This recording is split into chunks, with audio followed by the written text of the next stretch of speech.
Captain Marcus Washington stood stunned in the crowded terminal as security dragged him away from his own cockpit. Passengers filmed while flight attendant Veronica Harding smirked, claiming he'd forged his pilot credentials. 20 years of spotless flying and now handcuffed because a white woman felt uncomfortable with a black man at the controls. Marcus had one call to make to someone whose voice would silence everything. When that call connected, Veronica's smile vanished. She had no idea who Marcus really was, or that her entire career was about to crash and burn. Who was on the other end of that life-changing call? Before we begin this shocking story, let us know where you're watching from in the comments. And if you believe in justice and equal treatment for everyone regardless of race, hit that like and subscribe button to stay updated on more powerful stories that expose the truth. Captain Marcus Washington arrived at Denver International Airport 3 hours before his scheduled departure to Boston, just as he had done for the past 15 years with Sky Nation Airlines. The early March morning carried a sharp chill, but Marcus walked with the confident stride of a man who had earned his place in one of America's most exclusive fraternities. As one of only 73 black commercial airline captains in the entire country, Marcus knew his presence in the cockpit remained an anomaly, a statistical outlier in an industry still dominated by white men. At 44, Marcus carried himself with military precision, a habit ingrained during his distinguished career at the Air Force Academy and subsequent years flying combat missions over hostile territories. His spotless record included over 12,000 flight hours and numerous commendations. Passengers and crew alike usually felt an immediate sense of security knowing Captain Washington was at the controls. Today, however, something felt different as Marcus entered the crew lounge. His regular co-pilot, Frank Chen, had called in sick with a severe case of food poisoning. The scheduling department had assigned him a replacement named Ryan Miller, a younger white pilot who had been with Sky Nation for only 3 years. "Captain Washington, I'm Ryan Miller, your first officer today." The young man extended his hand with a friendly smile. "I've heard great things about you. Some of the guys say you can land in conditions that would make other pilots abort." Marcus shook Ryan's hand firmly. "Let's hope we don't have to test that reputation today." He offered a warm smile, appreciating the seemingly genuine respect. As they reviewed the flight plan for Sky Nation Flight 657, Marcus noticed flight attendant Veronica Harding entering the room. At 38, Veronica had been with the airline for over a decade, but Marcus had flown with her only twice before. Something about her demeanor had always struck him as cold, but he had attributed it to her general professionalism. During the pre-flight briefing, Marcus outlined his expectations and safety protocols as he always did. "We're looking at some potential weather across the Midwest, so I want everyone prepared for moderate turbulence about 90 minutes into the flight." Veronica immediately interrupted. "Are we sure that's the right route? I flew yesterday, and the northern corridor was completely clear." Marcus maintained his composure. "The forecast has changed since yesterday. The jet stream has shifted south." Veronica nodded but made eye contact only with Ryan, as if the information would be more accurate coming from him. Ryan seemed to notice the slight but said nothing. "Any other questions?" Marcus asked. No one spoke up, but the tension in the room had subtly shifted. Something about Veronica's body language suggested skepticism rather than the trust that should exist between captain and crew. As they prepared the aircraft for boarding, Marcus noticed other small instances of disrespect. Veronica repeatedly directed operational questions to Ryan rather than to him, despite his captain's stripes clearly indicating who was in command. When the cabin crew brought coffee to the cockpit during preparations, Ryan received his exactly as requested, black with 1 sugar. Marcus's order of coffee with cream came black instead. "Sorry, I must have forgotten how you take it," Veronica said with a smile that didn't reach her eyes. "No problem," Marcus replied professionally, though this was the 3rd time she had forgotten his preference while remembering Ryan's perfectly. While checking the systems, Marcus overheard Veronica speaking to another flight attendant just outside the cockpit door. They didn't realize how their voices carried through the partially open door. "I always get uncomfortable when they put these affirmative action hires in the captain's seat," Veronica said in a hushed tone, It's like they care more about diversity photos for their annual report than passenger safety. The other flight. Attendant's response was inaudible, but Veronica continued. I mean, I'm sure he's qualified on paper, but don't you wonder if they lowered the standards? Marcus felt the familiar weight he had carried throughout his career. The constant need to be twice as good, twice as professional, twice as perfect as his white counterparts. One mistake would not be seen as a human error, but as confirmation of incompetence, proof that he didn't belong. The weather in Denver deteriorated rapidly, causing a 90-minute delay for desing. The terminal grew crowded with frustrated passengers, and tension increased as connecting flights were missed. Marcus received several updates from dispatch, each requiring adjustments to their flight plan. As he worked through the revised calculations, his phone vibrated with a text from Harold Jenkins, his longtime mentor and the current CEO of Sky Nation. Marcus, be careful today. Hearing about trouble brewing. Watch your back. Marcus stared at the cryptic message, a sense of unease settling over him. In 20 years of flying, Harold had never sent him anything like this before. What exactly was he being warned about, and why today of all days? With the weather delay creating a backlog of departures, Marcus knew that once they were finally cleared, they would need to operate with maximum efficiency. Passenger patience was already wearing thin, and any further delays would only escalate tensions. He reviewed the new routing once more, noting that they would need to fly further south than originally planned to avoid a line of thunderstorms developing across the Midwest. The extra flight time would put some passengers dangerously close to missing even their rebooked connections in Boston. It was the kind of situation that required clear communication and solidarity among the crew. But as Marcus watched Veronica organizing the boarding papers with barely concealed contempt, each time she glanced toward the cockpit, he sensed that crew unity would be the least of his concerns on this flight. Boarding finally commenced nearly 2 hours behind schedule. Marcus stood at the cockpit door, greeting passengers with a reassuring smile as they entered the aircraft. Most returned his greeting, appreciative of seeing their captain taking a personal interest in their comfort, despite the delay. Veronica, stationed at the front galley, repeatedly undermined him in subtle ways. When an elderly couple expressed concern about the turbulence forecast, Veronica turned toward Ryan, who was checking an instrument panel just inside the cockpit.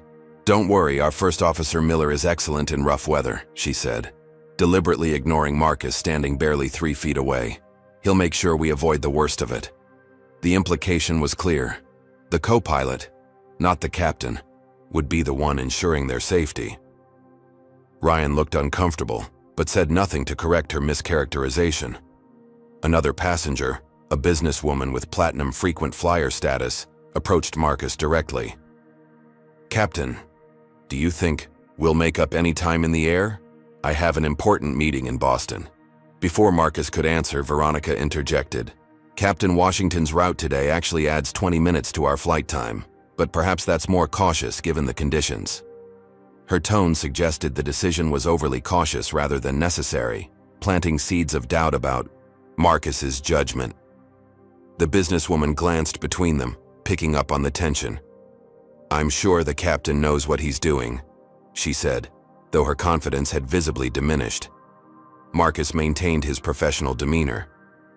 We'll do everything possible to make up time once we're at cruising altitude, ma'am. Safety remains our top priority, but I understand the importance of your schedule. As boarding continued, an older white man in first class did a double take upon seeing Marcus's captain insignia. You're the captain? He asked with unmistakable surprise. Yes, sir, for 20 years now, Marcus replied evenly. The man seemed about to say something else when Veronica appeared. Mr. Donaldson, can I get you settled with a pre-departure beverage? Captain Miller will have us on our way shortly. Marcus corrected her immediately. I'm Captain Washington. Mr. Miller is our first officer today. Oh, of course, Veronica said with a theatrical display of embarrassment. I misspoke. How careless of me. But the damage was done. Mr. Donaldson was now openly staring at Marcus with suspicion, and nearby passengers had overheard the exchange. Who's really flying this plane? Marcus overheard the man mutter to his seatmate as he moved back toward the cockpit. During final preparations, Marcus discovered a discrepancy in the flight plan loaded into the aircraft's computer.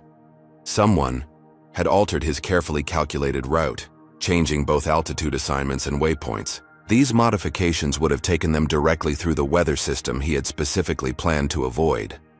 Marcus immediately checked the system logs. The changes had been made using Veronica's crew tablet login credentials just 20 minutes earlier, while he had been greeting passengers. When the last passenger was seated, Marcus pulled Veronica aside in the galley. "Ms. Harding, would you explain why you accessed and modified our flight plan without authorization?" Veronica's expression remained neutral. "I simply reviewed it, Captain. If changes were made, it must have been a system error. I was just looking out for passenger safety, making sure we weren't taking an unnecessarily long route. Modifying a captain's flight plan without discussion isn't looking out for safety. It's a serious breach of protocol and potentially dangerous." Ryan had stepped into the galley during this exchange and looked shocked. "The flight plan was altered? I didn't catch that during my system check." "It's been corrected now," Marcus said. "But I need everyone on this crew to follow proper procedures and respect the chain of command."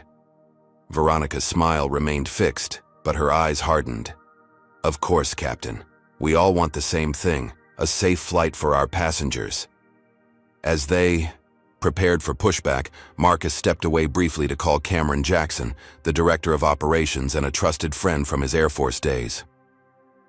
"Cam, something strange is happening on this flight. A flight attendant named Veronica Harding seems to be actively undermining my authority, even modifying my flight plan." "Veronica Harding?" Cameron's voice registered immediate concern. "Marcus, tread carefully there. Her uncle is Walter Preston on the board of directors. She's got connections you don't want to mess with.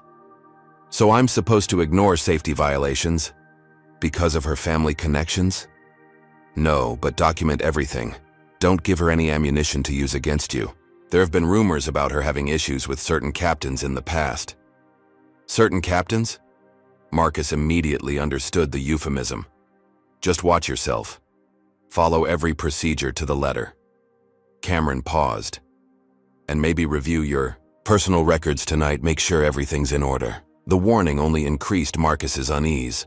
Why would he need to review his records? What exactly was happening here? As they finally pushed back from the gate, Marcus could feel the tension in the aircraft. The passengers were frustrated from the long delay. And now there was an invisible current of distrust flowing through the cabin, carefully cultivated by a flight attendant who seemed determined to undermine him at every turn. Have you ever experienced someone deliberately undermining your authority at work? Comment number 1 if you've been in a situation where a colleague tried to make you look incompetent because of your race or gender. Hit that like button if you believe workplace discrimination should be taken seriously, and subscribe to our channel for more stories about overcoming injustice. But what could possibly happen next at 30,000 feet that would escalate this situation from uncomfortable to dangerous? What was Veronica really planning, and why had she targeted Captain Washington so deliberately? The stakes were about to get much higher once this aircraft left the ground. 2 hours into the flight, Captain Marcus Washington monitored the weather radar with growing concern. Despite his revised routing, they were approaching a storm system that had intensified beyond forecasts. Dark red clusters bloomed across his screen, indicating severe turbulence and potential lightning activity. "We need to make another course adjustment," Marcus told Ryan, who nodded in agreement. "Air traffic control. This is Sky Nation 657 requesting deviation 20 degrees south for weather avoidance." After receiving clearance, Marcus made a cabin announcement. "Ladies and gentlemen, this is Captain Washington. We're adjusting our course to avoid an area of turbulence ahead. Please remain seated with your seatbelts fastened until we've cleared this weather system." He switched off the PA system and began the turn when Veronica burst into the cockpit without the customary knock. "Why are we changing course again?" she demanded. "We're already running late and now you're adding more delay?" "Ms. Harding, we're deviating around a significant weather system," Marcus explained calmly. "It's standard procedure." Without permission, Veronica leaned over to look at the radar screen. "That doesn't look so bad. I've flown through worse than that with Captain Henderson last month." Every weather system is different, Marcus stated firmly. And I'd appreciate it if you'd follow proper cockpit entry procedures in the future. Veronica ignored his reprimand and left without closing the door completely. Marcus could hear her voice carrying into the first-class cabin. Another unnecessary delay, folks. Apparently, we're taking the scenic route to Boston today. Several passengers looked up with concern, including the influential travel blogger Marcus had recognized during boarding. The man was now typing rapidly on his phone, no doubt sharing Veronica's commentary with his thousands of followers in real time. Should I say something to her? Ryan asked quietly. Let's focus on flying the aircraft, Marcus replied, his jaw tight. That's our primary responsibility. As they navigated around the weather system, the aircraft encountered moderate turbulence despite their cautious routing. The seatbelt sign had remained on, but several chimes from the cabin indicated passenger call buttons being pressed. Suddenly, a priority call came from the rear of the aircraft.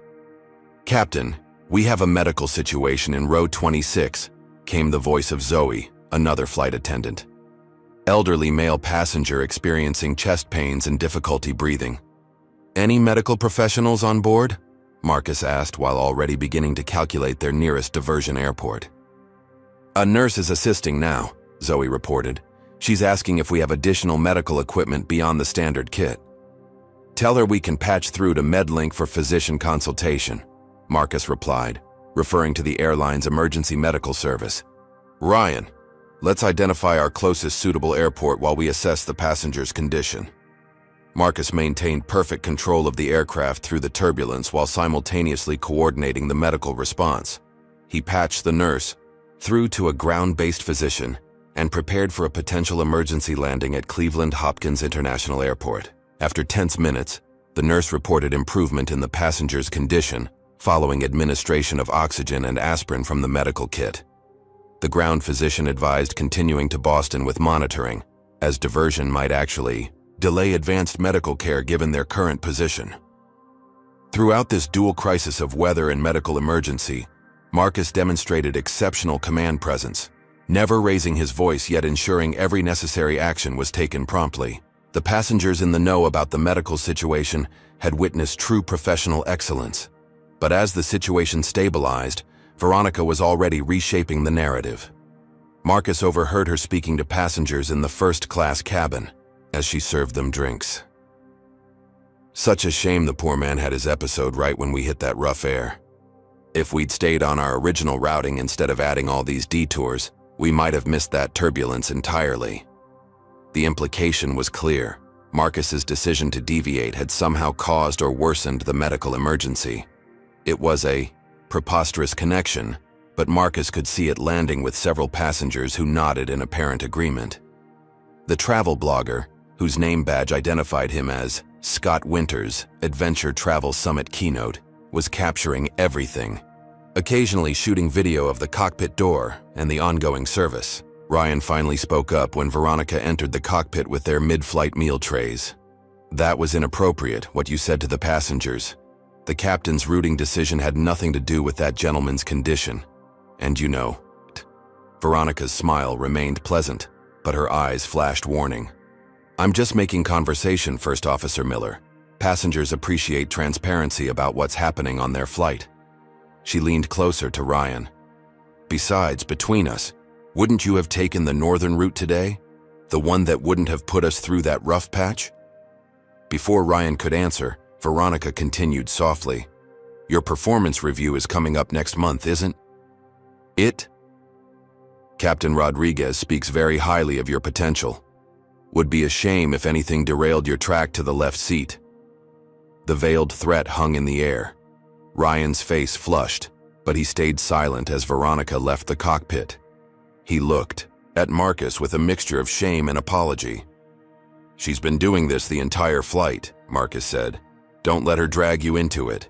I should have said something sooner, Ryan admitted. I'm sorry. Marcus nodded in acknowledgement but felt increasingly isolated. The flight had become a battleground where each decision he made was being weaponized against him. Even when he had potentially saved a man's life while skillfully navigating dangerous weather, The narrative was being twisted to paint him as incompetent or even dangerous. As they finally cleared the weather system and the flight smoothed out, Marcus checked his phone during a brief authorized break and found another cryptic text message. "Watch your back. Evidence being manufactured."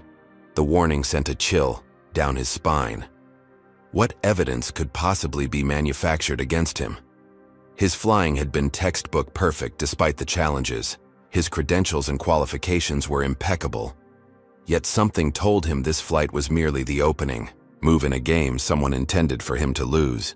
As Sky Nation Flight 657 began its descent into Boston Logan International Airport, Captain Marcus Washington completed his pre-landing checks with meticulous precision. Despite the turbulent flight, both literally and figuratively, the approach was textbook perfect, with clear skies and minimal crosswind. "Boston approach, Sky Nation 657 descending through 10,000 feet for runway 22L, Marcus radioed, his voice calm and professional. In the cabin, passengers had largely settled after the earlier excitement. The elderly passenger who had experienced chest pains was now stable, thanks to Marcus's swift coordination of medical resources. Most travelers were simply relieved to be arriving after the weather delays. While Ryan configured the aircraft for landing, Veronica Harding made her move. She slipped into the front galley and removed something from her personal bag, a flight manual page with calculations that appeared to have been hastily and incorrectly completed. The handwriting was a reasonable facsimile of Marcus's, but just different enough to suggest carelessness or incompetence. She had prepared this forgery carefully over several weeks, using samples of Marcus's writing from crew logbooks. With practiced theatricality, Veronica gasped loudly enough for the first-class passengers to hear. "Oh my God," she exclaimed, staring at the paper with exaggerated shock. "Is everything all right?" asked the businesswoman from earlier, now concerned by the flight attendant's apparent distress. Veronica lowered her voice to a dramatic stage whisper. "I've just discovered something concerning, very concerning. I shouldn't say more right now, but..." She glanced meaningfully toward the cockpit. The implication hung in the air like a toxic cloud. Several passengers exchanged worried glances as Veronica hurried to the rear galley, ostensibly to make a phone call. In reality, she was contacting her uncle, board member Walter Preston, as well as ground operations at Logan, to report a serious safety concern regarding Captain Washington. By the time Marcus executed a perfect touchdown on runway 22L, the trap was already set. As the aircraft taxied to the gate, Marcus noticed unusual activity on the ramp. 3 ground security vehicles were positioned near their arrival gate, along with what appeared to be several airline management personnel. "Sky Nation 657, proceed. To gate C-17, security personnel will meet your aircraft," came the unusual instruction from ground control. "Any reason for the security presence?" Marcus asked, immediate concern in his voice. "Not provided to us, Captain. Just follow standard taxi procedures." As they pulled into the gate, Marcus saw additional uniformed personnel waiting in the jet bridge. Something was very wrong. When the engines were shut down and passengers prepared to deplane, the cabin door opened to reveal 2 airport security officers and Sky Nation's Boston station manager. "Captain Washington," the station manager called out stiffly, "please step out here immediately." Marcus emerged from the cockpit maintaining his professional demeanor, despite the knot forming in his stomach. Before he could speak, Veronica stepped forward dramatically. "That's him," she declared loudly, ensuring passengers could hear. "I've discovered evidence that Captain Washington falsified his route calculations, and possibly his credentials. I believe he endangered this entire flight and everyone on it." The accusation, made publicly in front of deplaning passengers, sent a shockwave through the cabin. Phones immediately came out, recording the unfolding scene. Marcus stood stunned as security officers approached him. "Ms. Harding has provided documentation that raises serious concerns," the station manager stated. "We need you to come with us immediately for questioning." "What documentation?" Marcus demanded. "I've done nothing improper whatsoever." Veronica held up the forged flight calculation sheet. "This routing would have taken us directly through the storm center we barely avoided, and when I checked the signature against the company records, it doesn't fully match your credential verification forms." It was an absurd accusation, the route they had actually flown was entirely appropriate and executed perfectly. But Veronica had created just enough doubt, with just enough evidence, to force an investigation. "This is ridiculous," Marcus stated firmly.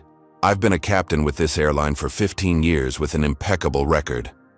Passengers were now openly filming the confrontation, including Scott Winters, the travel blogger, whose livestream was already gathering thousands of viewers. Ryan stepped forward from the cockpit. "There's been a mistake.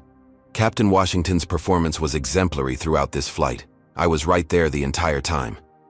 But his voice was drowned out by the growing commotion as more passengers crowded the aisle, alternately expressing concern or outrage based on the limited information they had. "Sir, please come with us now," one security officer insisted, moving toward Marcus with a hand near his restraints. "We can discuss this in private." "Am I being detained?" Marcus asked, acutely aware of how this scene would appear on social media within minutes. A black man in a position of authority being publicly challenged and removed.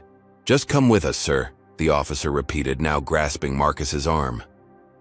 The other officer moved to take Marcus's pilot credentials and identification. "We'll need to verify these." As Marcus was escorted through the terminal with security flanking him, passengers continued filming.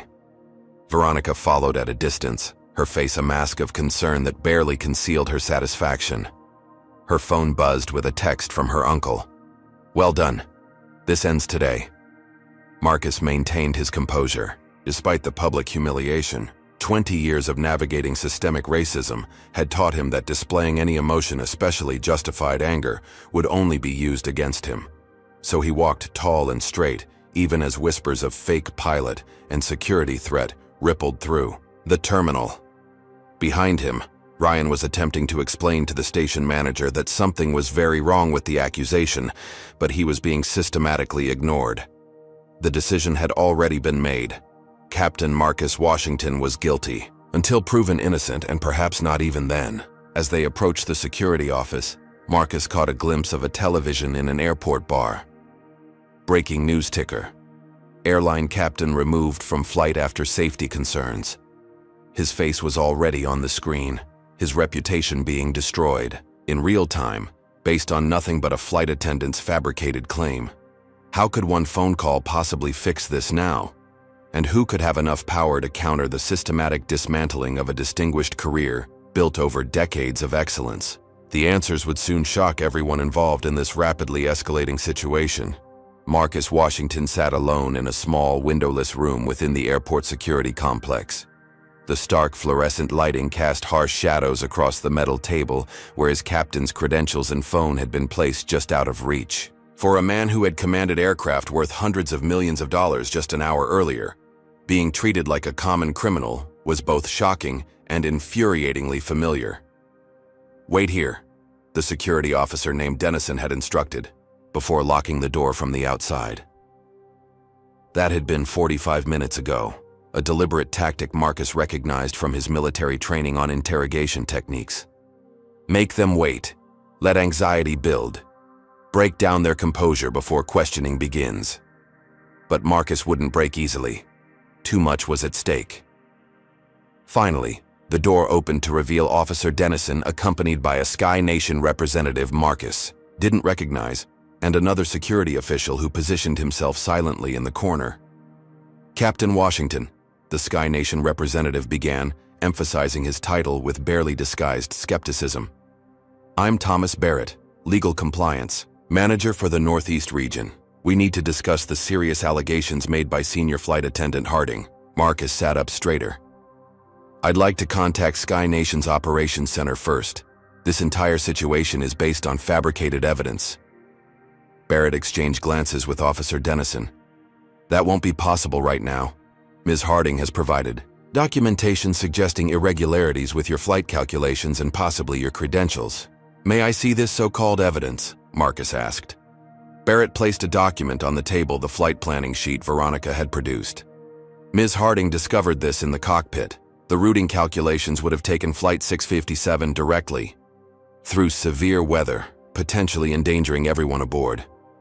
And the signature." He paused dramatically. doesn't fully match your credential verification forms. Marcus examined the paper without touching it. This isn't my handwriting, and it certainly isn't the flight plan we filed or flew today. This is a forgery. Officer Dennison scoffed audibly. Everyone says that when confronted with evidence. Marcus looked more carefully at Dennison, a sense of recognition forming. Have we met before, officer? A flicker of something crossed Dennison's face. I process hundreds of people weekly. But Marcus remembered now. 3 years earlier, he had filed a complaint against a security officer who had pulled him out of the crew line for additional screening, despite his clearly visible captain's uniform and credentials. That officer had been Dennison, who had made Marcus miss his departure slot while subjecting him to questions no white captain had ever been asked. Ms. Harding has given an extensive statement, Barrett continued. She describes multiple instances during today's flight where your decisions raised safety concerns. She also noted discrepancies in how you identified yourself to passengers versus your documentation. That's patently false, Marcus stated firmly. First Officer Miller was in the cockpit with me throughout the flight. He can confirm that every decision I made was correct and appropriate, including our weather deviation that likely prevented injuries. We'll speak with First Officer Miller separately, Barrett replied dismissively. Ms. Harding is a highly respected senior crew member with an unblemished record. And I'm a captain with 20 years of exemplary service, Marcus countered. Why would her word automatically outweigh mine? The question hung in the air, its implicit accusation of bias making Barrett shift uncomfortably. Officer Dennison, however, seemed unfazed. Let's discuss your credentials, Dennison interjected, picking up Marcus's pilot license and FAA medical certificate. Ms. Harding suggests there may be irregularities. My credentials are completely in order, Marcus stated, as they have been for my entire career. We'll need to verify that, Barrett said. In the meantime, you'll remain here while we conduct our investigation. Sky Nation takes safety allegations extremely seriously. I want to contact a lawyer, Marcus stated firmly. Dennison's eyebrows raised. A lawyer? If there's nothing to hide, why would you need an attorney? Because my rights are being violated based on false accusations, Marcus replied evenly. And I know exactly how situations like this can be manipulated. Requesting legal representation. Doesn't look good, Captain, Barrett said, his tone suggesting Marcus had just confirmed his guilt. It suggests consciousness of wrongdoing. It suggests I understand my rights, Marcus corrected. And I'm exercising them. Barrett exchanged another look with Dennison. Very well. But know that Sky Nation is already initiating preliminary suspension procedures pending investigation. Your decision to lawyer up will be noted in the report. As if on cue, the door opened again, and a harried-looking man in a Sky Nation management uniform entered. I'm Daniel Whitaker, Boston Station Manager. Is everything under control here? The subtext was clear. Was the black pilot causing problems? Mr. Washington is being cooperative, Barrett answered, deliberately dropping Marcus's title. But he's requesting an attorney before answering further questions. Whitaker frowned. That complicates things. Our PR team is already fielding calls. The incident is trending on social media. Incident? Marcus asked. You mean the false accusation and public humiliation of a senior captain based on fabricated evidence? Whitaker barely glanced at Marcus. We need to issue a statement immediately. The safety of our passengers is our top priority, and we take all security concerns seriously, etc. The discussion continued as if Marcus weren't present, with Whitaker clearly more concerned about the airline's public image than the destruction of a captain's reputation and career. What about First Officer Miller? Marcus asked, interrupting. Their PR planning. He witnessed everything on that flight. He's being debriefed separately, Whitaker replied vaguely. What he didn't say was that Ryan Miller was being subjected to intense pressure in another room, with veiled threats about his career trajectory if he didn't corroborate at least some aspects of Veronica's story. Young pilots with families and mortgages were particularly vulnerable to such tactics. Captain Washington, Whitaker finally addressed him directly. Given the serious nature of these allegations, You're being placed on immediate administrative suspension pending full investigation. You'll need to surrender your company ID and secure credentials now. On what grounds? Marcus demanded. You haven't even completed a basic investigation. It's standard procedure when safety allegations are made, Barrett interjected smoothly. Nothing personal, but it was personal. Deeply, intentionally personal.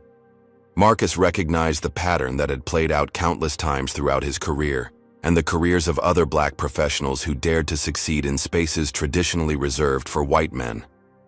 As the suspension paperwork was placed before him, Marcus made a critical decision. He would sign nothing and say nothing further without representation, but he would request one phone call not to family or even to a lawyer, but to someone whose voice could cut through this entire charade. Before I consider signing anything, I'm entitled to a phone call, Marcus stated firmly. Officer Dennison looked to Barrett, who nodded reluctantly. One call, supervised. I'll need privacy for this call, Marcus insisted. It's to my attorney. A half-truth that served his purpose. 5 minutes, Dennison conceded, clearly unhappy with the request. And we'll be right outside. When they finally left him alone with his phone, Marcus didn't hesitate. He didn't call the airline's operations center or the pilots' union or even his family. Instead, he dialed a number few would recognize, one he hadn't used in nearly 5 years, but had memorized for situations where all other options had failed. Have you ever been in a situation where you were misjudged based solely on your appearance or background? Comment number 1, if you've ever been unfairly accused of something you didn't do because of prejudice.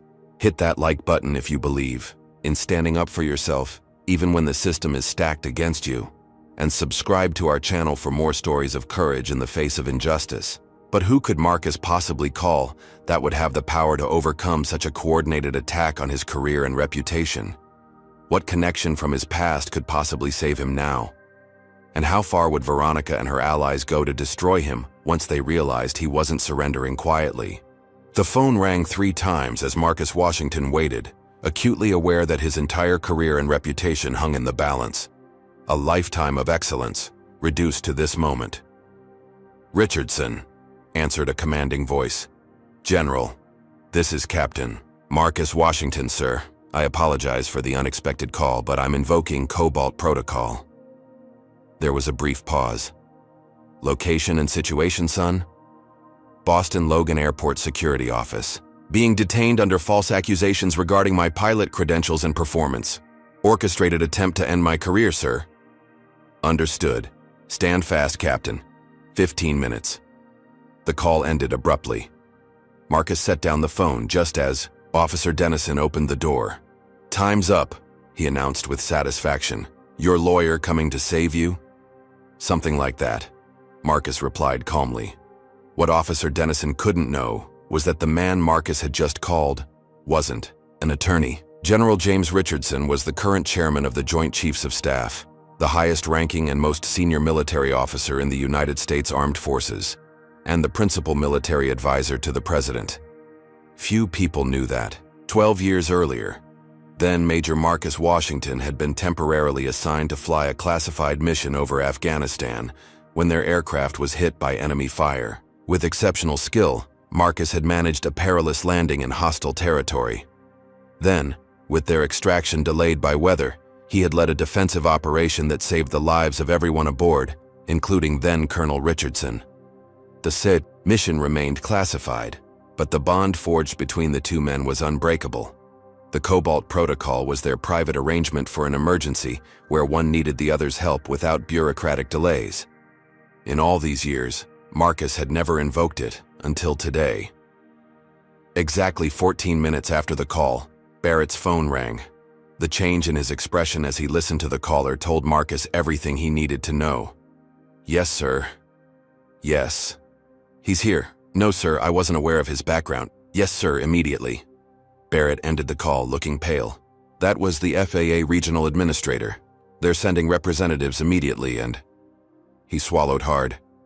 The chairman of the Joint Chiefs of Staff's office also called them directly about this matter. Dennison looked stunned. The Joint Chiefs? What the hell is going on? I have no idea, Barrett admitted, his earlier confidence evaporating. But we've been instructed to return Captain Washington's credentials immediately and treat this as a top priority national security matter. Within minutes, the atmosphere in the detention room transformed completely.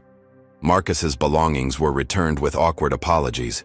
Whitaker, the station manager, reappeared with a completely different demeanor. Captain Washington, there appears to have been a serious misunderstanding. We deeply regret any inconvenience. Inconvenience? Marcus repeated coldly.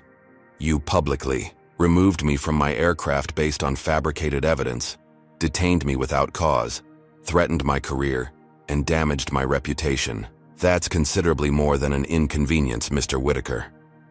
Before Whitaker could respond, the door opened to admit two stern-faced FAA officials and a military aide in full-dress uniform. Captain Washington? The aide addressed him directly. General Richardson sends his regards. These FAA officials will be conducting an immediate investigation into today's events. The general has requested you remain in Boston until this matter is resolved. A hotel suite has been arranged for you. The military aide handed Marcus a card with a direct line to the general's office. For any further issues, sir.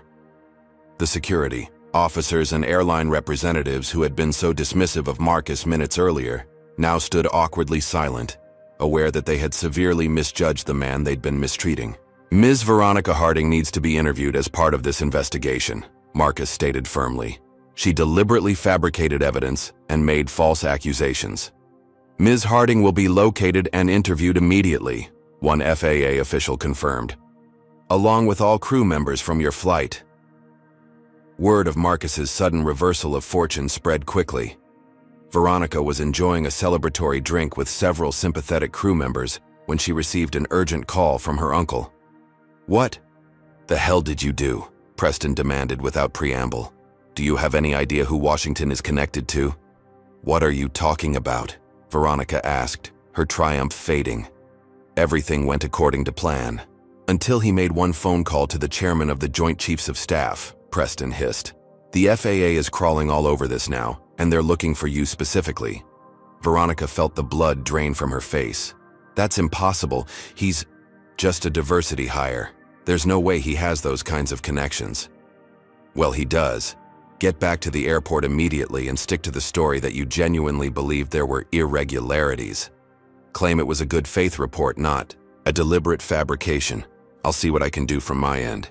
As Veronica rushed back to the airport, Marcus was being escorted to a luxury hotel suite in downtown Boston. The military aide remained respectfully at his side. The general wishes to express his personal regret that you experienced this situation, sir. He's initiated inquiries at several levels. Please thank the general for his quick response, Marcus replied. His intervention was perfectly timed.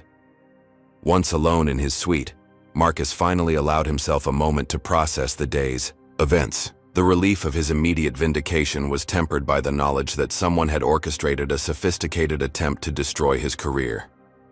This wasn't just Veronica acting alone. The coordination suggested a deeper conspiracy. He tried, calling Ryan Miller but received no answer. Was the young first officer still being pressured by Sky Nation management? Or had he already sided with the stronger political forces within the airline? Marcus began methodically documenting everything that had happened during the flight, creating a detailed timeline with specific instances of Veronica's behavior. As he worked, he realized he needed his backup documentation, his personnel file, credentials history, and flight records that he kept securely at home for exactly this type of situation. He called his neighbor in Denver to check on his house and was disturbed to learn troubling news. Marcus, someone broke into your place today, his neighbor reported. I called the police when I saw the door ajar, but whoever did it was already gone. They tossed your home office pretty thoroughly. A chill ran down Marcus's spine. The timing couldn't be coincidental. Whoever was behind this attack on his career had anticipated he might have evidence to defend himself and had moved to eliminate it. Did the police take a report? Marcus asked. They did, but honestly they didn't seem too concerned. Called it routine burglary. Marcus thanked his neighbor and immediately called hotel security to request additional measures for his suite. Then he contacted the Boston FBI field office to report the suspicious timing of the break-in, coinciding with the false accusations. A quick check of the hotel's security cameras revealed that the hall monitoring system outside his room had mysteriously malfunctioned for a 20-minute period shortly after his arrival, a clear indication that whoever was targeting him had extensive resources and connections. As night fell over Boston, Marcus realized this was far from over. He had survived the initial ambush thanks to his connection to General Richardson, but his opponents were already regrouping. They had underestimated him once. They wouldn't make that mistake again. His phone buzzed with a message from an unknown number. Sky Nation HQ tomorrow, 9 a.m. Board representatives will be present. Come alone. Marcus stared at the message, understanding its implications. This had just escalated from a flight attendant's false accusation to a corporate-level confrontation. Tomorrow, he would face the real power behind Veronica Harding's attack, and they would be fully prepared. He would need to be ready too. The Sky Nation corporate headquarters in Boston occupied the top 5 floors of a gleaming downtown skyscraper. Marcus Washington arrived precisely at 8:45 a.m., dressed in his full captain's uniform despite being technically on administrative leave. He understood the psychological importance of presenting himself as the senior professional he was, not as someone defending against accusations. The reception area on the 38th floor featured massive photographs of Sky Nation aircraft soaring through azure skies. Marcus couldn't help but notice that every pilot visible in these promotional images was white. "Captain Washington," the receptionist greeted him with practiced neutrality. "They're expecting you in the Horizon conference room, 15th door on your left." As Marcus walked the long corridor, he mentally prepared for what awaited him. General Richardson had called earlier that morning. "They'll try to intimidate you with numbers and corporate speak," the general had advised. "Stay focused on the facts. We've got people looking into both Harding and her uncle. There's definitely something there." The Horizon conference room turned out to be an impressive space with floor-to-ceiling windows offering panoramic views of Boston Harbor. More telling than the view, however, was the composition of people waiting inside. 8 executives, all white, all male, all wearing nearly identical dark suits, sat along one side of a massive mahogany table. Their physical arrangement made clear this was not a discussion among equals but something closer to a tribunal. "Captain Washington, thank you for joining us," began the man at the center, whom Marcus recognized as Calvin Foster, Sky Nation's chief operating officer. "Please have a seat." Marcus took the single chair positioned opposite the row of executives, noting the deliberate power dynamic this created. "I understand there was some confusion yesterday regarding Flight 657, Foster continued with corporate understatement. "We're here to clarify the situation." "Is confusion how you characterize the fabrication of evidence against a senior captain and his public removal from an aircraft based on false accusations?" Marcus asked calmly. Foster's smile tightened. "We're still gathering facts, Captain. Ms. Harding has provided her perspective on the events, which raised legitimate safety concerns that required immediate action. And has First Officer Miller provided his perspective?" Marcus inquired. He was in the cockpit throughout the flight and witnessed Ms. Harding's behavior firsthand. A brief exchange of glances among the executives told Marcus that Ryan had, indeed, given testimony, and it likely hadn't aligned with Veronica's version. "We've spoken with First Officer Miller," another executive confirmed without elaborating. "We're considering all available information, including the fact that Ms. Harding deliberately forged flight documentation to support her false claims," Marcus pressed. "That's a serious accusation, Captain," Foster replied. "Ms. Harding is a valued employee with 12 years of exemplary service. And I'm a captain with 20 years of exemplary service, numerous commendations, and an unblemished safety record," Marcus countered. Yet her word was immediately accepted over mine. "I wonder why that might be." The unspoken question hung in the air. No one seemed eager to address the obvious racial component of the situation. A large screen at the end of the conference room flickered to life, revealing the face of Walter Preston, Sky Nation board member and Veronica Harding's uncle, joining remotely. "Gentlemen, I apologize for not being there in person," Preston began without acknowledging Marcus directly. I've reviewed the preliminary reports regarding yesterday's incident. Preston was in his 60s, with silver hair and the confident demeanor of someone accustomed to wielding power without challenge. While I appreciate Captain Washington's service, this situation raises concerns that cannot be ignored. Perhaps an administrative leave would be appropriate while we conduct a thorough review. Administrative leave based on what evidence, Mr. Preston? Marcus asked directly. The forged document Ms. Harding produced has already been proven fraudulent by FAA investigators. Preston's expression hardened. There are broader concerns about judgment and compatibility with Sky Nation's operational culture, Captain. This isn't solely about yesterday's flight. Please elaborate on these broader concerns, Marcus requested, maintaining his professional tone while internally noting the coded language often used to push out minority employees. Instead of answering directly, Preston changed tactics. Your military record is certainly impressive, Captain Washington, though one has to wonder if the same accommodations made for diversity initiatives in the armed forces might have influenced your rapid advancement there. The insult was both clear and calculated, questioning whether Marcus's achievements were merit-based or simply the result of affirmative action policies. Several executives shifted uncomfortably, but none challenged Preston's insinuation. My record speaks for itself, Marcus replied evenly, as does my performance over 20 years of commercial aviation. Perhaps we should review the passenger satisfaction ratings for my flights compared to company average? Statistics can be manipulated, Preston dismissed. What concerns me is the pattern of incidents where you've claimed discrimination when faced with standard oversight. Now Marcus understood their strategy. They were constructing a narrative painting him as someone who played the race card to avoid legitimate scrutiny. It was a classic tactic he'd seen throughout his career, designed to place him on the defensive. Please identify these incidents specifically, Marcus challenged. I'd like to address each one. Foster interjected before Preston could respond. We're getting off track. The purpose of today's meeting is to determine next steps regarding Flight 657. Our suggestion of administrative leave with pay is quite generous under the circumstances. Generous? Marcus repeated. You're suggesting I accept punishment for allegations already proven false. It's standard procedure, not punishment, another executive insisted. Marcus decided to change tactics. I've taken the liberty of compiling some interesting statistics about Sky Nation, he said, removing a folder from his briefcase. In the past 5 years, 7 black pilots have been pushed out of the airline following disciplinary actions or performance concerns.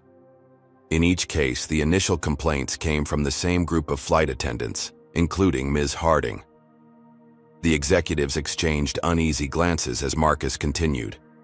Additionally, despite Sky Nation's public commitments to diversity, the percentage of black pilots has actually decreased over the past decade, while increasing industry-wide at your competitors. Preston's face had reddened on the video screen. Where did you obtain this information? These are internal personnel matters. I've been building these statistics for years, Mr. Preston. Black aviation professionals tend to share information about which airlines genuinely support diversity and which merely pay lip service to it. Before Preston could respond, the conference room door opened, and a young black woman in a Sky Nation flight attendant uniform entered tentatively. I apologize for interrupting, she said. I was told to deliver these documents to Captain Washington immediately. All eyes turned to the newcomer as she handed Marcus a sealed envelope.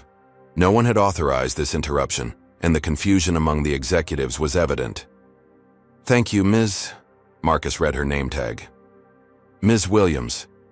Zoe Williams, sir. She confirmed with a subtle nod that conveyed much more than mere courtesy. As she turned to leave, she whispered, "Check your email right away." The interruption had broken the momentum of Preston's attack. Marcus seized the opportunity to reset the conversation.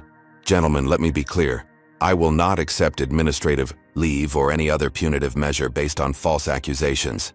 The FAA is already investigating Ms. Harding's actions, and I've filed formal complaints regarding yesterday's events. Are you threatening this airline, Captain? Preston demanded. I'm stating facts, Mr. Preston. Facts supported by evidence, unlike the accusations against me. The meeting continued for another hour, becoming increasingly tense as Marcus refused to accept any arrangement that implied wrongdoing on his part. Throughout, he maintained perfect professionalism, never raising his voice or showing anger despite the increasingly transparent attempts to force him out.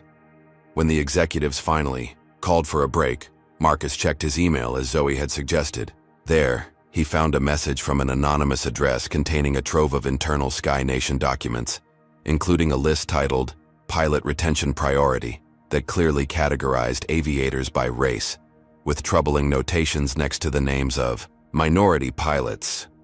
More damning still were email exchanges between Veronica Harding and other flight attendants discussing strategies for documenting concerns about specific black pilots to create paper trails for eventual termination. Zoe had apparently been secretly collecting evidence of systemic discrimination for months. As Marcus reviewed these documents, his phone buzzed with a text from General Richardson. Preston's financials show interesting connections to pilot training schools that have been sued for discrimination. Keep pressing. Reinforcements coming. When the executives reconvened, expecting to continue wearing down Marcus's resistance, they found him transformed. No longer just defending himself, he was now armed with evidence of a systemic problem that extended far beyond his individual case. The power dynamic in the room had shifted, though none of the executives yet realized just how dramatically the tables had turned. The luxury hotel suite that served as Marcus Washington's temporary command center was becoming crowded. What had begun as a simple meeting with Zoe Williams to discuss her evidence had evolved into something far more significant, an informal coalition of minority Sky Nation employees who had individually been suffering in silence, now united by Marcus's stand against the system. "I never thought I'd actually meet you in person," admitted Jamal Turner, a maintenance supervisor who had been repeatedly passed over for promotion despite perfect evaluations. "You're kind of a legend among black aviation professionals." "I'm just a pilot trying to do my job," Marcus replied modestly, though he recognized the responsibility that came with his visibility. Zoe Williams, the young flight attendant who had risked her career to help him, was methodically organizing digital evidence on her laptop. At 28, she radiated a quiet determination that reminded Marcus of himself 20 years earlier. "Veronica didn't just target you, Captain," Zoe explained. "I've documented 6 other black pilots who were forced out after she filed complaints against them. It's always the same pattern. She claims safety concerns or unprofessional behavior, creates just enough documentation to trigger an investigation, and then the airline's review process does the rest. And her uncle makes sure the outcome is what she wants," added Carlos Rodriguez, a dispatcher who had witnessed the aftermath of several such campaigns. "What made you start collecting this evidence?" Marcus asked Zoe. She paused, her expression darkening. "My father was a pilot for Continental in the 90s. He faced the same kind of systematic push-out that's happening here. He fought it alone, and lost everything: job, reputation, eventually even his health. I promised myself I'd never stand by and watch it happen to someone else." A knock at the door interrupted them. Marcus checked the security peephole, surprised to see Ryan Miller, his first officer from Flight 657, standing nervously in the hallway. When Marcus admitted him, Ryan looked relieved but anxious. "I'm sorry I didn't reach out sooner," he began. "Immediately. They kept me in debriefings for hours trying to get me to corroborate Veronica's story." "Did you?" Marcus asked directly. Ryan shook his head emphatically. "No, sir. I told them exactly what happened. Your flying was exemplary, your decisions were correct, and Veronica was actively undermining you throughout the flight. But," he hesitated, "I don't think they were writing down everything I said." "They weren't," Zoe confirmed. "I have access to the interview transcripts. Your statements were heavily edited before being added to the official record." Ryan looked shocked, then angry. "They can't do that." "They've been doing it for years," Carlos responded. "This isn't new, it's just never been documented before." Marcus studied Ryan thoughtfully. "You're taking a risk by being here." "Why?" Ryan straightened his posture. "Because what happened was wrong, sir. I was raised to stand up for what's right, but on that flight I froze. I let Veronica bulldoze you because I was afraid for my own career. I won't make that mistake again." Marcus nodded appreciatively. Allyship from white colleagues was rare and valuable in these situations. Thank you, Ryan. Your testimony could be crucial. As the evening progressed, more Sky Nation employees arrived, some in person, others joining virtually. They shared stories, compared notes, and began building a comprehensive picture of a troubling pattern throughout the airline.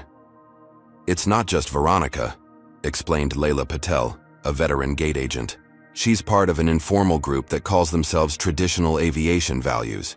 They don't advertise their existence, but they're dedicated to keeping aviation the way it's always been. Which means white and male, Jamal added bluntly. Marcus's phone buzzed with an encrypted message from one of General Richardson's aides. Multiple victims identified across 3 airlines, same MO, Preston connection confirmed to all cases. The pattern was becoming clearer. This was larger than one flight attendant's prejudice, or even one airline's culture. Walter Preston appeared to be at the center of a coordinated effort spanning multiple carriers. As they continued mapping connections, Carlos received an alert on his phone.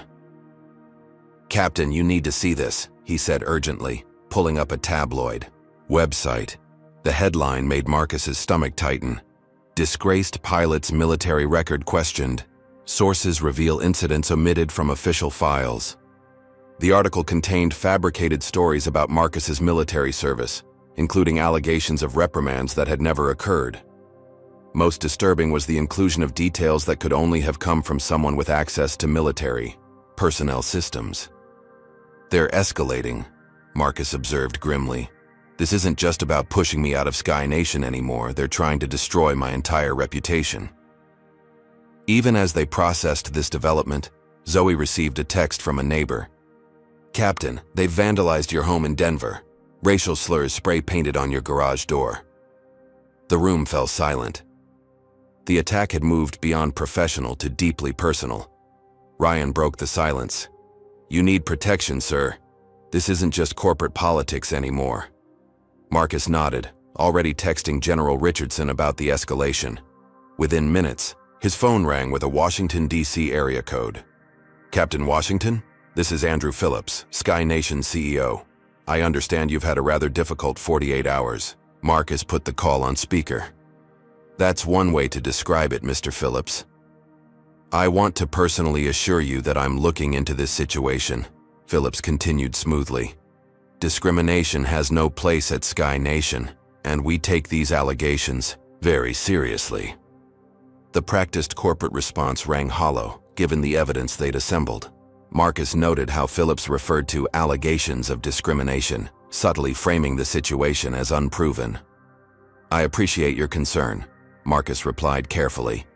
"Will your investigation include Walter Preston's role in targeting minority pilots across multiple airlines?" A telling pause. "I'm not sure what you're referring to, Captain. Mr. Preston is a respected board member with decades of aviation experience. Indeed, including his financial interests in pilot training schools that have systematically excluded minority candidates." Another pause, longer this time. "I think we should continue this conversation privately, Captain. Perhaps we could meet tomorrow?" "I'll have my attorney contact your office to arrange it," Marcus responded, ending the call before Phillips could continue fishing for information about what he knew. "He's feeling you out," Zoe observed, "trying to determine how much evidence you have." "And who else knows about it?" Carlos added. By midnight, their coalition had grown to 15 current and former Sky Nation employees, each contributing pieces to the puzzle.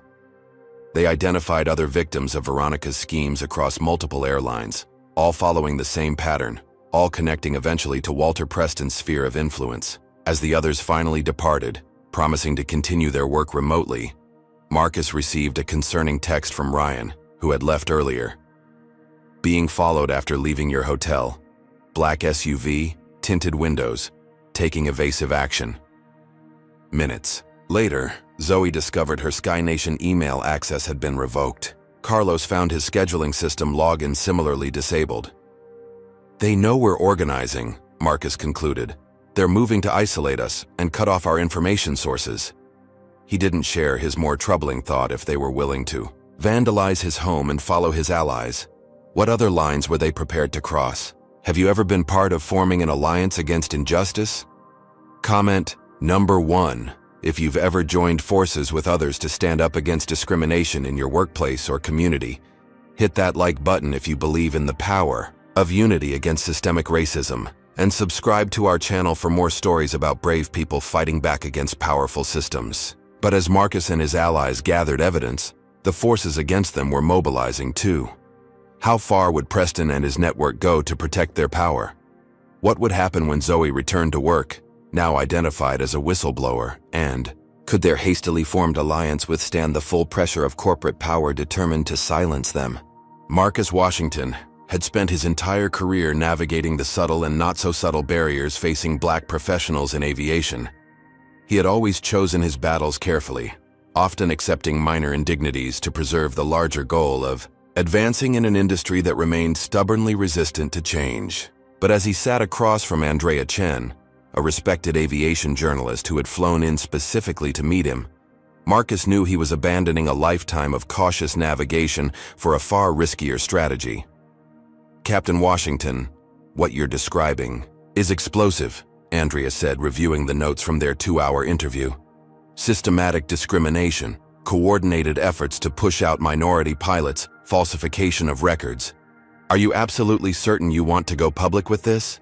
The industry will close ranks against you. Marcus considered her warning. His attorney had advised against speaking to the media, suggesting they pursue remedies through legal channels first. But the vandalism of his home and the surveillance of his allies had convinced him they couldn't afford to wait for the slow grinding of legal processes. Ms. Chen, this isn't just about saving my career anymore. There are pilots who've already lost their livelihoods because of this system. There are qualified candidates who never got the chance to fly because Preston's flight schools rejected them based on race. This has to stop. Andrea nodded, respecting his decision. I'll need to corroborate as much as possible. Other sources, documentation. You'll have it, Marcus promised. But my allies are risking their jobs by coming forward. Their identities must be protected. Within 48 hours, Andrea's article appeared in Aviation Professional Quarterly, a respected industry journal with substantial influence among airline executives, regulators, and pilots. The piece was meticulously researched and measured in tone, but its content was devastating. Systematic discrimination alleged at major airlines. Veteran captain exposes coordinated effort to remove minority pilots. The article detailed the pattern of targeted harassment, the role of Veronica Harding and her uncle Walter Preston, and the broader implications for the industry. It included anonymized testimonies from other victims and statistics showing the declining representation of black pilots at airlines where Preston had influence. The story exploded beyond aviation circles. Major news outlets picked it up, placing a spotlight on an industry that had largely avoided scrutiny of its diversity practices. Social media amplified the conversation, with hashtags like Flying While Black trending nationally. Sky Nation's initial response was corporate damage control. Their PR department issued a carefully worded statement. Sky Nation Airlines takes allegations of discrimination extremely seriously. We are conducting a thorough investigation into the concerns raised by Captain Washington. Diversity and inclusion are core values at Sky Nation, and we remain committed to maintaining a workplace where all employees are treated with dignity and respect. But behind the scenes, Walter Preston was orchestrating a vicious counterattack. He had underestimated Marcus once. He wouldn't make that mistake again. The first salvo came in the form of selectively edited cockpit recordings from Marcus's previous flights. Though airline protocols strictly protected such recordings, someone with high-level access had extracted snippets of Marcus's voice from various flights and spliced them together to make him sound unprofessional and temperamental. These doctored recordings were leaked to friendly media outlets with headlines questioning Marcus's judgment and temperament. Is this the man you want flying your plane? Sky Nation released a statement that carefully distanced itself from the leak while simultaneously giving it credibility. While we cannot comment on the source of these unauthorized recordings, Sky Nation takes all questions about pilot temperament and judgment with the utmost seriousness. Our investigation into all aspects of this situation continues. Marcus recognized the strategy. They were attempting to transform a clear case of racial discrimination into a debate about his personal fitness as a pilot. It was a classic misdirection tactic, shifting focus from systemic issues to individual character. The pressure intensified. Marcus noticed vehicles following him when he left his hotel. His email was hacked, with private conversations appearing in selective leaks. Even his financial records were mysteriously accessed, with questions raised about how a pilot could afford his home and investment portfolio, a subtle implication of impropriety that ignored his military pension and 15 years of careful financial planning. Zoe Williams, the young flight attendant who had become his key ally, was suddenly fired for unrelated infractions that hadn't been issues during her 5 years of service. The message was clear. Anyone who stood with Marcus would pay a price. Ryan Miller faced intense pressure too. Sky Nation management called him in for a series of follow-up interviews, each time pushing him to sign a statement contradicting his earlier testimony about Flight 657. They reminded him of his upcoming captain evaluation, his family's medical insurance that depended on his employment, the mortgage he had recently taken on.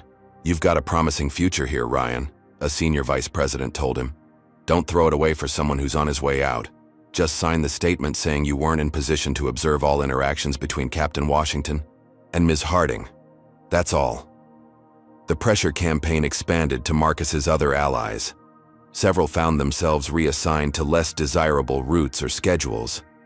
Others discovered their performance reviews suddenly included negative comments that hadn't been mentioned in their actual evaluations. Public opinion, initially supportive of Marcus, began to waver as Preston's media campaign gained traction. The edited recordings, though obviously manipulated to anyone with aviation experience, created doubt among the general public.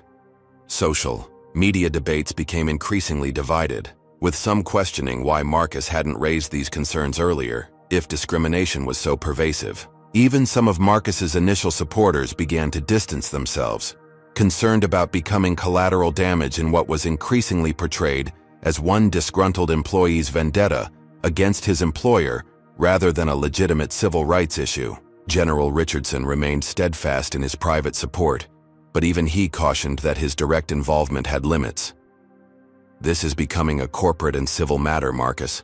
My military authority only extends so far. These people play by different rules." As Marcus's position appeared to weaken, Walter Preston made what he considered a generous offer, conveyed through intermediaries, a substantial financial settlement in exchange for Marcus's resignation and a non-disclosure agreement. The package would ensure Marcus would never need to work again, provided he agreed to drop all allegations and admit to misunderstandings regarding his accusations of discrimination. "Take the money and disappear," was the unspoken message. "Or we'll make sure you leave with nothing." For a moment, Marcus considered it. The toll of the fight was wearing on him physically and emotionally. The constant stress, the invasion of his privacy, the damage to relationships with colleagues he'd once considered friends, all of it made the settlement offer tempting. He could walk away financially secure, perhaps find another career outside aviation. But then he remembered Zoe's father, who had fought alone and lost everything. He thought of the pilots who had already been pushed out, their careers destroyed by the same tactics now being used against him. He recalled the racial slurs spray-painted on his garage door, a visceral reminder of what this fight was really about. The settlement offer wasn't generosity. It was an attempt to purchase his silence, to maintain a system that had been destroying careers and limiting opportunities for decades. Accepting it would mean everyone who had stood with him had risked their livelihoods for nothing. Marcus sent his response through his attorney. "Captain Washington rejects any settlement that includes a non-disclosure provision or requires him to withdraw his allegations. The truth is not negotiable." Preston's response was immediate and ruthless. The next day, Marcus received notice that his pilot's license had been temporarily suspended pending a psychological evaluation regarding his fitness to command an aircraft, a power move that required significant influence within the FAA. The message was clear. Preston would use every connection, every lever of power, every dirty trick to ensure Marcus Washington never flew commercially again. What had begun as one flight attendant's false accusation had escalated into an all-out war, with Marcus's entire career and reputation hanging in the balance. And as his allies began to distance themselves under mounting pressure, it appeared the forces aligned against him might finally achieve their goal. But they had made one critical miscalculation. They assumed Marcus was fighting merely to save his own career when in reality, he was fighting for something much larger, a reckoning that was long overdue. The suspension of his pilot's license should have been Marcus Washington's breaking point. Without it, he couldn't fly for any airline, rendering his experience and seniority effectively worthless. The psychological evaluation order was particularly insidious, a common tactic used against whistleblowers in various industries, designed to discredit them by suggesting mental instability. Yet instead of crushing his spirit, this latest attack only reinforced Marcus's determination. He had expected escalation. Now he knew exactly how far Preston and his allies would go. In his hotel suite, now serving as both sanctuary and command center, Marcus continued building his case with the allies who remained loyal.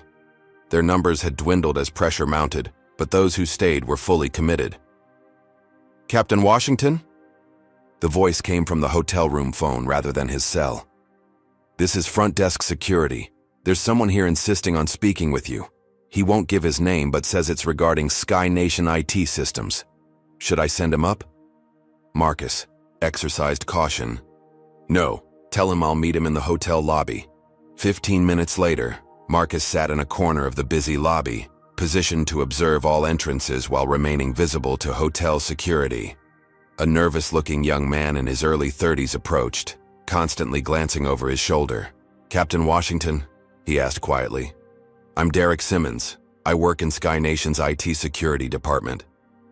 Marcus studied him carefully. "How can I help you, Mr. Simmons?" "It's how I can help you," Derek replied, his voice barely above a whisper. "I've been monitoring the system access logs as part of my job. Someone's been going through your records, altering data, creating false documentation retroactively."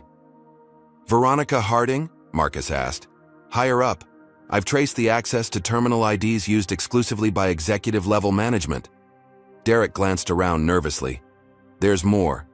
Ms. Harding has a history of filing reports specifically targeting minority crew members. The pattern is obvious once you look for it." "Can you prove this?" Marcus asked. Derek nodded. "I've been documenting everything, but there's something else you need to see." He slid a flash drive across the table. Deleted emails between Harding and her uncle. They were removed from the server, but our backup system retained copies. They explicitly discuss efforts to maintain traditional standards in pilot hiring and promotion.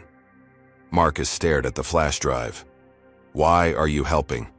"Me? You're risking your job." Derek's expression hardened. "My brother was a pilot for American, dark-skinned Latino. He faced the same kind of systematic push-out 5 years ago. Preston was on their board too back then. My brother never recovered professionally." He stood to leave. "Check you're secure. Email in an hour. I'll send more documentation." This unexpected alliance opened a flood of new evidence. Derek provided server access logs showing systematic review and alteration of Marcus's records dating back months before Flight 657.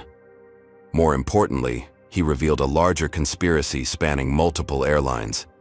The emails between Veronica and Preston explicitly referenced their efforts to maintain standards and preserve aviation culture across the industry, a thinly veiled reference to keeping cockpits predominantly white and male. They mentioned specific pilots targeted for removal, with Veronica serving as Preston's eyes and ears in the cabin.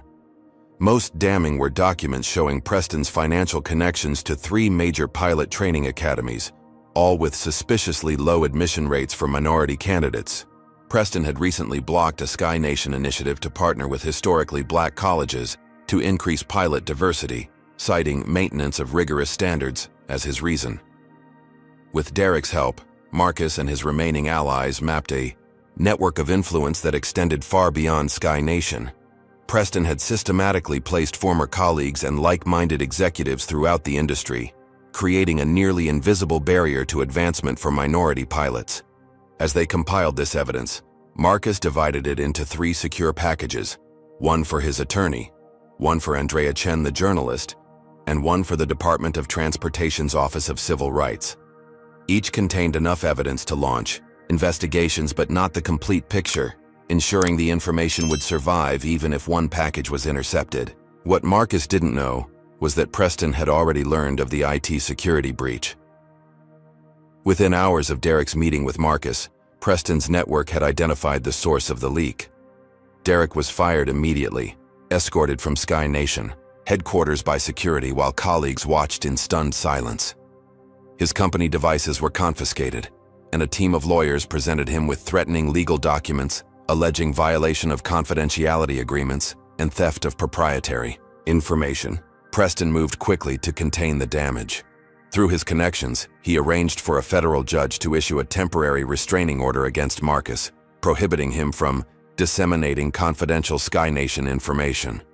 The order was delivered to Marcus's hotel, along with papers threatening prosecution under various computer fraud and corporate espionage statutes. Simultaneously, Sky Nation's legal department sent cease and desist letters to Andrea Chen and her publication, claiming her previous article contained false and defamatory information and threatening ruinous litigation if she published any follow-up pieces.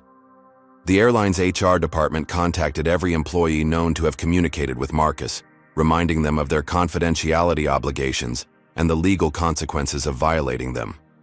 The message was clear. Anyone sharing information would face immediate termination and possible legal action.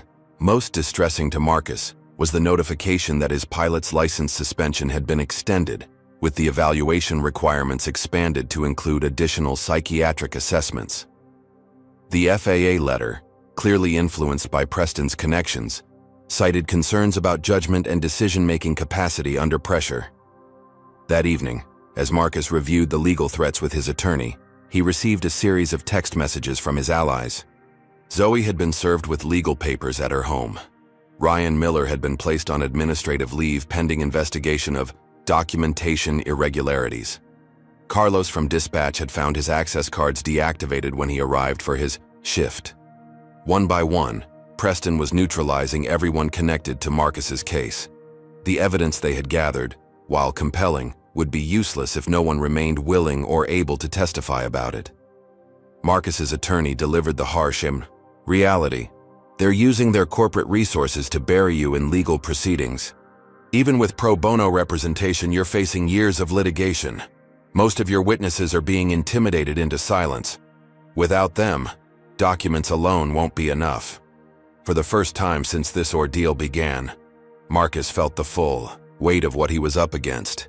It wasn't just one airline or one executive. It was an entrenched system with decades of practice in protecting itself. Preston had the resources to drag legal proceedings out indefinitely, depleting Marcus's finances and resolve. As night fell over Boston, Marcus stood at his hotel window, looking out at the city lights. His allies were being picked off one by one. His professional credentials were under attack. Legal threats mounted daily. The system was closing ranks, demonstrating exactly why discrimination had persisted for so long in the industry. No one could withstand the combined pressure of corporate power, regulatory influence, and legal intimidation. All appeared lost, as even Marcus's most committed allies began to distance themselves, not out of disloyalty, but out of self-preservation. Families needed to be supported, mortgages paid, careers salvaged from the wreckage of Preston's retribution campaign. Marcus Washington, who had navigated hostile airspace in military combat zones, now found himself in a different kind of battle zone, one where the enemies were invisible, the rules constantly changing, and victory seemingly impossible. But as he had learned during his military career, sometimes the moment when defeat seems most certain is precisely when one must execute the most audacious strategy. And Marcus had been developing such a strategy from the moment he realized the true scope of what he was fighting against. Tomorrow would determine whether that strategy would lead to total defeat or an unprecedented victory that could transform the industry forever. The morning of the final hearing arrived with the weight of inevitability. Sky Nation had scheduled what they termed a conclusive review of Captain Marcus Washington's case, ostensibly to determine his future with the airline. In reality, everyone involved understood this was to be the formal execution of his career, the carefully orchestrated termination of a pilot who had dared to challenge the system. The corporate headquarters gleamed in the morning sun as Marcus arrived, dressed impeccably in his full captain's uniform despite his suspended status. The security guards eyed him with a mixture of curiosity and wariness as he presented his credentials. They had clearly been briefed about him. "Captain Washington," the receptionist greeted him with professional detachment. "The boardroom is prepared for your hearing. 14th floor." Marcus nodded his thanks, maintaining the calm demeanor that had sustained him through combat missions and countless flights through turbulent skies. Today would require all of his discipline and focus. The boardroom was arranged like a courtroom. On one side sat an impressive array of Sky Nation executives and legal counsel. Walter Preston occupied the central position at the table, having flown in specifically for this occasion rather than participating remotely. His presence signaled the importance he placed on personally witnessing Marcus's professional demise. "Captain Washington," Preston began with false cordiality, "we appreciate your promptness. This proceeding is being recorded for internal purposes only. Do you have legal representation today?" "I represent myself," Marcus replied evenly, taking his seat at the solitary table positioned across from the corporate phalanx. Preston raised an eyebrow but continued. "As you know, this hearing will determine your employment status with Sky Nation following numerous concerning incidents, culminating in the events of Flight 657. Marcus noted the plural incidents, a continuation of their strategy to paint him as a problematic employee, rather than addressing the specific false accusations from that flight. "For clarity," Preston continued, "we'll begin with testimony from Senior Flight Attendant Veronica Harding regarding her observations during Flight 657 and previous flights with Captain Washington." On cue, Veronica entered the room, dressed conservatively in her uniform. She carried a portfolio of documents and wore an expression of practiced professionalism tinged with what appeared to be reluctance, as if she were an unwilling participant forced by conscience to testify. "Ms. Harding, please describe the events that caused you concern during Flight 657, Preston prompted. Veronica launched into her carefully rehearsed narrative, describing Marcus as agitated, defensive, and erratic during the flight. She claimed his weather deviation decisions had been unnecessary and potentially dangerous, that he had been dismissive of crew input, and that she had discovered calculation errors that raised serious concerns about his preparation. "And this wasn't the first time you'd observed such behavior from Captain Washington?" Preston asked leadingly. "Unfortunately, no," Veronica replied with feigned regret. "I've noted similar incidents on previous flights, though never quite as concerning as on Flight 657. Marcus observed her performance with clinical detachment. The lies were expected. What interested him more was the body language of the executives. Most avoided eye contact with him, focusing instead on their notes or on Veronica. Only Preston watched him directly, a slight smile playing at the corners of his mouth, the smile of a man who believed victory was assured. As Veronica continued her testimony, occasionally referencing documents from her portfolio, Marcus's phone vibrated silently in his pocket. A single text message from an unknown number, in position. The timing was perfect. Veronica had just claimed under oath that she had never targeted other minority pilots with similar accusations, a direct lie contradicted by the evidence Marcus had gathered. "Do you have questions for Ms. Harding, Captain Washington?" Preston finally asked, clearly expecting either an emotional outburst or futile denials. "Just one," Marcus replied calmly. "Ms. Harding, are you aware that this entire proceeding is being monitored by federal investigators from the Department of Transportation's Office of Inspector General as part of an active investigation into discriminatory practices at Sky Nation? Airlines?" The room froze. Veronica's composure cracked visibly as her eyes darted to her uncle. "That's absurd," Preston declared, though a hint of uncertainty had entered his voice. "This is a private corporate disciplinary proceeding." "Is it?" Marcus asked, standing to his full height. Because for the past 3 weeks I've been working directly with federal transportation investigators building a case about systematic discrimination against minority pilots. Everything said in this room today is being recorded as evidence in that investigation. It was a calculated risk. While Marcus had indeed filed complaints with federal authorities and had been in contact with investigators, he had deliberately implied their involvement was more advanced than it actually was. He watched Preston and Veronica carefully, waiting for their reaction. The executive nearest Preston leaned over to whisper urgently in his ear. Veronica's hands trembled slightly as she shuffled her papers. "If there is some kind of investigation, which I doubt," Preston said carefully, "it's irrelevant to today's proceeding, which concerns your specific conduct and violations of company policy." Marcus pressed forward. "Ms. Harding, you just testified under oath that you've never targeted other minority pilots with similar accusations. Would you like to amend that statement before I present documentation of the 6 previous black pilots whose careers you helped end with nearly identical tactics?" Veronica paled visibly. I never said. I was simply reporting legitimate safety concerns. Like the concerns you expressed in emails to your uncle where you explicitly discussed strategies for removing pilots who didn't fit the traditional profile of Sky Nation aviators. Preston slammed his hand on the table. "This meeting is suspended pending legal consultation. Captain Washington, you are dismissed." "Actually, I'm not," Marcus replied with quiet authority. "Federal aviation regulations prohibit interference with an active safety investigation, which is what I've initiated regarding the falsification of flight documents by Ms. Harding. It was another calculated move invoking regulations that might not precisely apply, but creating enough uncertainty to keep the proceedings going." Marcus needed just a few more minutes.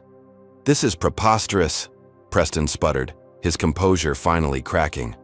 "There is no investigation. This is a transparent attempt to—" The boardroom door opened, interrupting Preston mid-sentence. 2 men and a woman in business attire entered, displaying federal credentials. "Walter Preston? I'm Special Agent Davis with the Department of Transportation, Inspector General's office. These are Agents Patel and Rodriguez. We're here as part of an ongoing investigation into allegations of discriminatory practices and safety protocol violations at Sky Nation Airlines." The timing couldn't have been more perfect. Marcus had indeed filed formal complaints weeks earlier, but hadn't known if or when investigators would respond. His gambit in the meeting had been designed to unsettle Veronica and Preston enough to reveal something incriminating before any actual intervention. The arrival of federal agents now transformed his strategy from desperate bluff to masterstroke. Preston's face flushed crimson. "This is a private corporate matter. You have no jurisdiction here." "Actually, we do," Agent Davis replied evenly. "Airlines operate under federal certificates and are subject to federal civil rights laws. We have warrants to seize specific records related to pilot evaluation and disciplinary procedures." As he spoke, additional agents entered with document boxes and digital forensic equipment. The Sky Nation executives looked to their legal counsel in panic while Veronica appeared on the verge of collapse. "Ms. Harding," Agent Patel approached her directly, "we'd like to ask you some questions about communications between you and Mr. Preston regarding pilot evaluation criteria and reporting procedures." Something in Veronica snapped. Perhaps it was the pressure of the moment, or the sudden realization that she might face federal charges for evidence tampering and false reporting. Whatever the cause, she made a critical error. "Uncle Walter only wanted to maintain standards," she blurted. "He said the quality of pilots had declined since they started pushing diversity quotas. We were just protecting the industry's traditions." The room fell silent. Preston stared at his niece in disbelief, while Marcus carefully controlled his expression. Veronica had just confessed to the conspiracy in front of federal agents and a room full of witnesses. Preston moved quickly to damage control. "My niece is clearly distressed and confused. Any conversations we had were about legitimate safety and performance standards, not race or gender." "Then you won't mind us reviewing your communications," Agent Rodriguez replied, producing a specific warrant for Preston's company devices and accounts. Preston's hand moved subtly toward his suit jacket pocket, where his phone was visible. Agent Davis noticed immediately. "Please don't touch your phone, Mr. Preston. Attempting to delete evidence would constitute obstruction." As federal agents began the process of securing documents and devices, chaos erupted in the boardroom. Executives huddled with legal counsel. Veronica began sobbing quietly, and Preston's face alternated between rage and calculation as he sought some way to salvage the situation. In the midst of this chaos, Veronica made her final play: desperation, driving her to self-preservation. "It was all his idea," she said loudly, pointing at her uncle. "He told me which pilots to target. He said it was for the good of the airline. I was just following orders from a board member." Preston's face contorted with fury. "You treacherous little—" He caught himself, aware of the federal agents documenting every word. Marcus Washington stood calmly in the center of the storm. He had created, watching years of systematic discrimination finally exposed to the light. The struggle was far from over.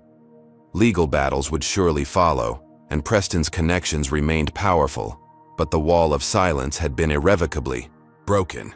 As Agent Davis approached to take his formal statement, Marcus caught a glimpse of Ryan Miller standing just outside the boardroom door, witnessing the unfolding scene. Their eyes met briefly, and Ryan gave a slight nod of respect, a silent acknowledgement of the courage it had taken to stand against a system designed to crush individual resistance. Whatever happened next, nothing in commercial aviation would be quite the same again. 3 months later, Captain Marcus Washington stood in the cockpit of SkyNation Flight 1023, completing his pre-flight checks with the same meticulous attention to detail that had characterized his 20-year career. Outside the flight deck, windows, ground crews prepared the Boeing 787 for its journey from Boston to San Francisco, while inside the cabin, passengers settled into their seats unaware of the historic significance of this particular departure. This was Marcus's first flight as captain since the events surrounding Flight 657, an ordeal that had transformed not just his own career, but the landscape of commercial aviation itself. "External power connected, APU starting," reported first Officer Ryan Miller, who had specifically requested assignment as Marcus's co-pilot for this flight. The young pilot had emerged as an unlikely but steadfast ally throughout the turbulent aftermath of their shared experience. "Thank you, Ryan," Marcus acknowledged, his voice carrying the same quiet confidence it always had, despite all he had endured. The Department of Transportation had completed its initial investigation with stunning speed, uncovering evidence far beyond what even Marcus had compiled. Veronica Harding's public accusation against her uncle had opened floodgates, with numerous current and former employees coming forward once they realized federal protection was available. Veronica herself had been fired within days of the boardroom confrontation. Federal charges for evidence tampering and making false statements during a federal investigation were pending, with her attorneys desperately negotiating a plea deal in exchange for testimony against higher-level conspirators. Walter Preston had resigned from SkyNation's board to focus on personal matters, according to the press release. The reality, as industry insiders knew, was far less dignified. His other business interests were now under scrutiny from multiple federal agencies, with particular focus on his pilot training academies and their history of discriminatory admission practices. SkyNation Airlines found itself under a consent decree with the Department of Transportation, requiring comprehensive overhaul of its hiring, promotion, and disciplinary procedures. External monitors now reviewed all pilot evaluations and personnel decisions for evidence of bias, while mandatory diversity training had been implemented across all levels of management. Most significantly for Marcus personally, he had been not merely reinstated, but promoted to the prestigious position of Chief Pilot for Training and Standards, a role that gave him direct influence over the culture and practices that would shape the airline's future. "Captain Washington," came a voice from the cabin doorway. A flight attendant he didn't recognize stood with perfect posture, her uniform crisp and name tag reading, "Christine Taylor." "Yes, Ms. Taylor?" Marcus responded. "All passengers are boarded, and we're ready for departure." "Also," she added, setting a cup on the center console, "your coffee.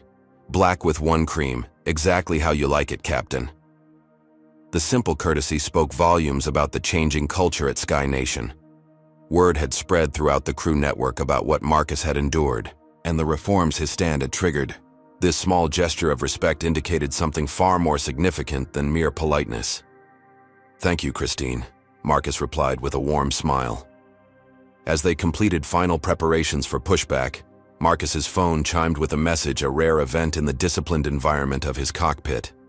Checking quickly before powering down the device, he saw it was from General Richardson. "Congratulations on your return to the skies, Captain. The President has signed the executive order establishing the Transportation Equity Commission. Your appointment as aviation sector representative will be announced next week. Well done, son." Marcus felt a surge of pride tinged with humility. The commission would have real power to address systemic discrimination across all transportation industries, from airlines to railways to shipping. His experience would help shape policies affecting thousands of transportation professionals for decades to come. "Everything all right, Captain?" Ryan asked, noting Marcus's momentary distraction. "Better than all right, Ryan," Marcus replied, powering down his phone. "Let's fly." As the powerful engines spooled up and the aircraft began its pushback, Marcus reflected on the journey that had brought him to this moment. The false accusation on Flight 657 had nearly destroyed his career, but instead had become the catalyst for industry-wide change. Zoe Williams had been reinstated with back pay and now headed Sky Nation's new diversity initiative, transforming her years of documenting discrimination into concrete reform proposals. The young IT specialist, Derek Simmons, had received federal whistleblower protection and a new position with the FAA's Systems Integrity Division. Most surprisingly, several white pilots had approached Marcus privately in recent weeks, sharing their own observations of discriminatory practices they had witnessed but felt powerless to challenge. The culture of silence was slowly giving way to one of accountability. "Sky Nation 1023, you are cleared for takeoff. Runway 22. "Right," came the controller's voice through their headsets. "Sky Nation 1023, cleared for takeoff 22 right," Marcus confirmed, advancing the throttles smoothly. As the aircraft accelerated down the runway, gathering speed for its ascent into clear blue skies, Marcus felt a profound sense of closure. The battle had left scars, certainly days and nights of doubt, personal attacks, and moments when victory seemed impossible. But in persevering, he had accomplished something far greater than merely saving his own career. The plane lifted gracefully into the air, climbing away from Boston Logan Airport, where just months earlier, he had been publicly humiliated and detained. Now he returned not as a victim, but as a pioneer, his vindication complete and his influence expanded beyond anything he could have imagined. Banking gently westward toward San Francisco, Marcus gazed out at the limitless horizon. For a black boy who had grown up staring at planes overhead, dreaming of someday commanding one, the journey had been longer and harder than it should have been. But today, that journey continued on a trajectory that would help ensure others faced fewer barriers pursuing the same dream. "Passing through 10,000 feet, Captain," Ryan reported. "Beautiful day for flying." "Indeed it is, First Officer Miller," Marcus replied with quiet satisfaction. "Indeed it is." As Sky Nation Flight 1023 climbed toward its cruising altitude, it carried not just passengers and cargo, but a powerful message about justice, perseverance, and the possibility of transforming even the most entrenched systems from within. For Captain Marcus Washington, the sky had never looked more limitless nor the future more promising. Justice, at long last, had taken flight. Captain Marcus Washington's journey teaches us powerful lessons about courage, systemic discrimination, and the power of principled resistance. His story shows that fighting injustice often requires extraordinary perseverance in the face of overwhelming opposition. When confronted with racism, Marcus didn't just defend himself. He exposed an entire system designed to exclude people based on race. The story highlights how discrimination often operates through seemingly legitimate concerns about standards and qualifications, when the real agenda is maintaining traditional power structures. Veronica and Preston's actions reveal how prejudice can hide behind professional protocols and corporate policies. We also learn the crucial importance of allies and evidence. Marcus succeeded because he methodically documented everything, built a coalition across racial lines, and secured powerful support. Ryan Miller demonstrates that being an ally sometimes means risking your own position of privilege to stand for what's right. Perhaps most importantly, this story teaches us that systemic change rarely comes from working quietly within broken systems. Real transformation often requires brave individuals willing to challenge the status quo publicly, even at great personal risk. Marcus could have taken the settlement and walked away, wealthy but silent. Instead, he chose the harder path of structural reform. The airline industry in this story represents many professional spaces where diversity is discussed, but discrimination persists. Marcus's victory wasn't just personal vindication. It created pathways for others facing similar barriers. Sometimes, the most important changes come when one person refuses to accept injustice as just the way things are. Have you ever witnessed discrimination in your workplace or stood up against unfair treatment? We'd love to hear your experiences in the comments below. Has anyone ever falsely accused you because of your race or background? Comment justice if you believe in fighting for equality in all professional spaces. If this story moved you or made you think differently about workplace discrimination, please hit that like button and subscribe to our channel for more powerful stories about overcoming injustice. Share this video with someone who needs encouragement to stand up for what's right. Thank you for watching. Flight attendant accuses a black pilot of lying, then he makes one call and she's fired on the spot. Remember, real change happens when brave individuals refuse to accept discrimination as normal. Together, we can create workplaces and communities where everyone is judged by their character and competence, not by their color.